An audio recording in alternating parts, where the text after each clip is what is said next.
Halo teman-teman semuanya, balik lagi ke channel aku, Abelia Yustika Sasamardani dengan NPM 24 10631250034. Oke, selamat datang di video edukasi kali ini ya teman-teman. Dan hari ini kita akan membahas salah satu teknologi finansial yang sedang berkembang sangat pesat, yaitu DeFi atau Decentralized Finance. Decentralized Finance. Secara khusus, kita akan melakukan analisis platform nih terhadap dua layanan DeFi yang sangat terkenal di dunia dengan melihat use case mereka berdasarkan dari white paper resmi dari masing-masing. Dan dua platform yang akan kita bahas adalah Uniswap dan F. Nah, video ini cocok buat teman-teman yang ingin memahami bagaimana DeFi bekerja dari sisi konsep, mekanisme platform, sampai ke penggunaan nyatanya. Sebelum masuk ke platformnya, kita harus pahami dulu nih secara sederhana. DeFi adalah ekosistem layanan keuangan yang berjalan di blockchain tanpa perantara seperti bank atau institusi tradisional.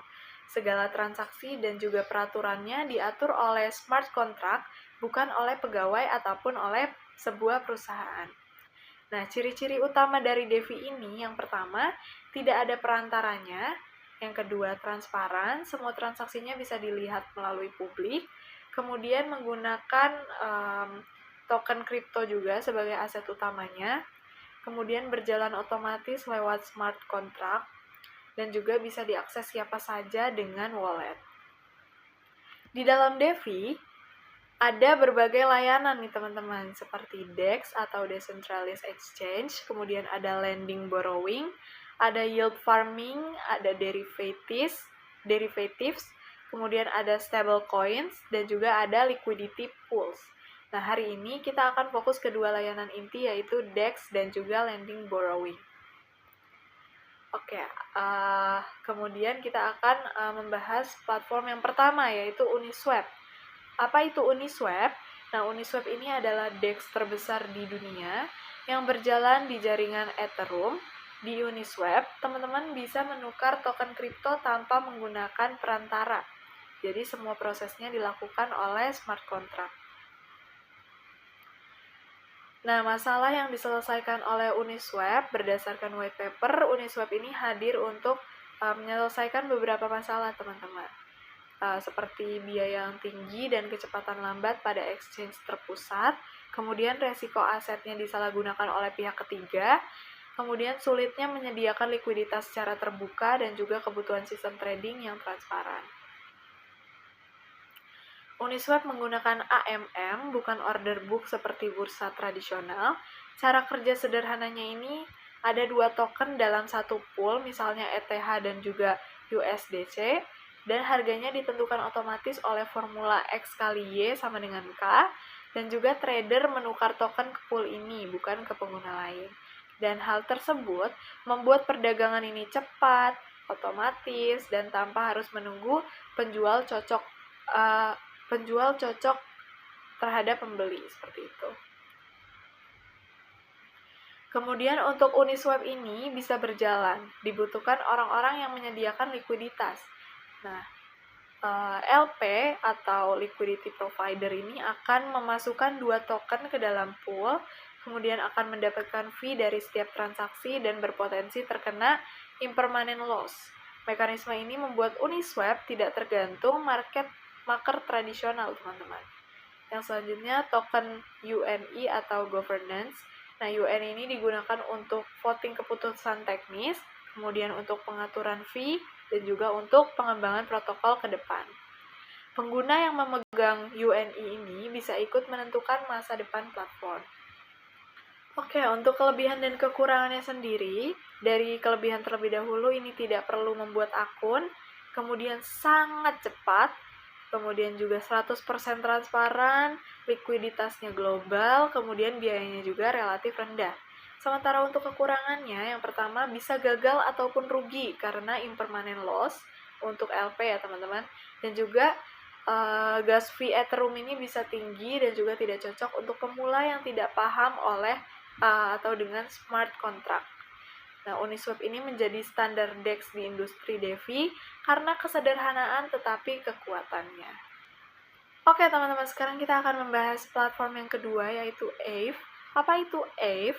Jadi AVE ini adalah platform lending dan borrowing terdesentralisasi, dan pengguna ini dapat meminjam aset, kemudian mendapatkan bunga, dan tanpa perantara seperti bank, teman-teman. Untuk use case utama dari white paper AVE ini dirancang untuk menyediakan pinjaman tanpa proses panjang seperti yang dilakukan di bank-bank seperti itu. Kemudian memungkinkan bunga fleksibel atau stable atau variabel, kemudian memungkinkan jaminan kripto yang langsung dieksekusi oleh smart kontraknya, kemudian menyediakan flash loan, pinjaman instan tanpa jaminan. Nah, cara kerjanya, kalau teman-teman meminjam aset ini, teman-teman harus memasukkan aset terlebih dahulu ke lending pool-nya, kemudian aset tersebut akan langsung tersedia untuk dipinjam pengguna lain, dan selanjutnya teman-teman akan mendapatkan bunga secara otomatis. Dan semua bunga dihitung real time oleh smart contract tersebut.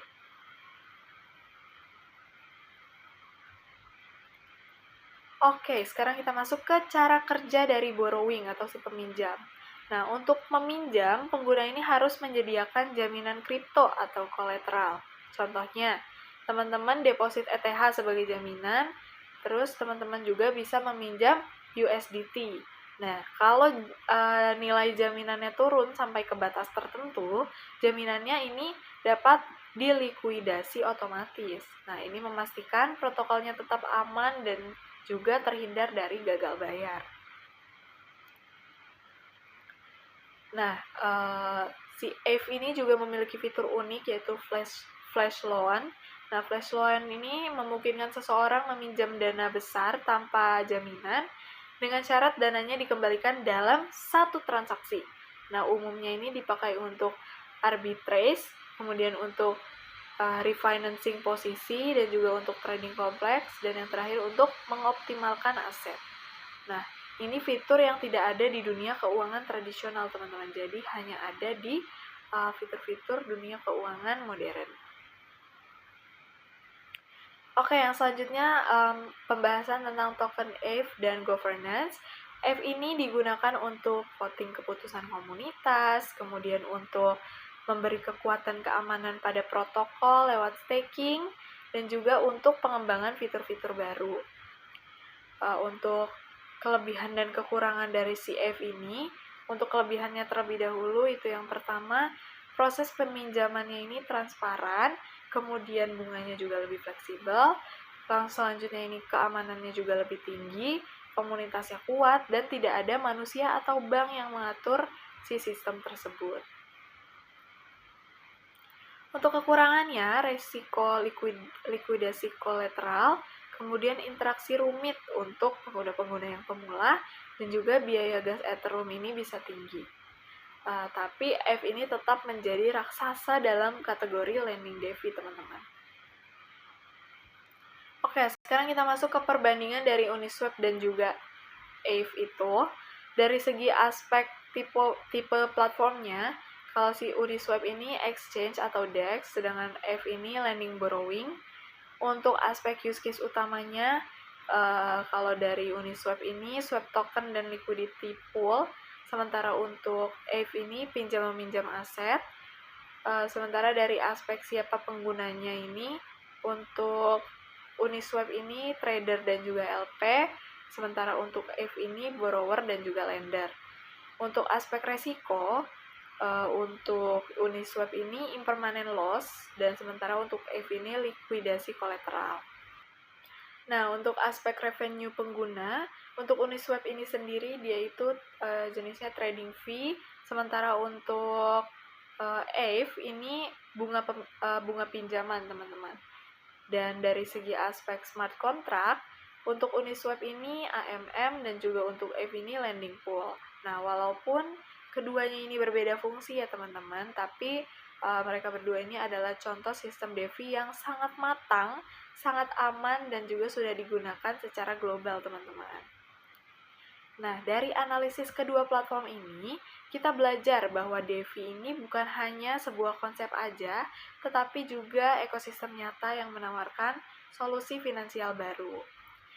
Untuk Uniswap ini menyederhanakan proses trading dengan AMM, Sementara untuk F ini membuka akses pinjaman yang transparan dan juga fleksibel.